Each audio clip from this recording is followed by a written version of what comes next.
Байке. Сүйлөшкөн кызыңызга тие алыскы Голландиянын талаларынан карапайым дыйкандардын эмгеги менен чогултулган голландский розаларды алып берип койбойсузбу? Ай, сен жаман рекламчыксың ғой, Элана. Байке, биринчиден рекламчы эмес, маркетолог. Экинчиден аласыңарбы, албайсыңарбы? Время деньги, убакыт зымыраган куш. Убакыт зымыраган куш болсо, убакыттың мага оротпой, тети байкелерин көрдүм, ошол жака барып гүлүн сатпайсың бачка. Жок, байке.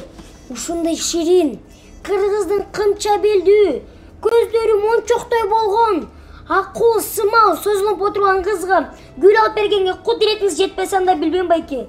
Жалпак тилинде айтканда аябай мелочный экенсиз. Болду, жинденме айлан. Канчадан гүлдөрүң? 500 сом. 500 сом? Эми 500 сом эмес? 500 сом эле. Эмречке, эмгегиң үчүн, аябай жакшы сатканың үчүн мына 5 сом кармак. Рахмат.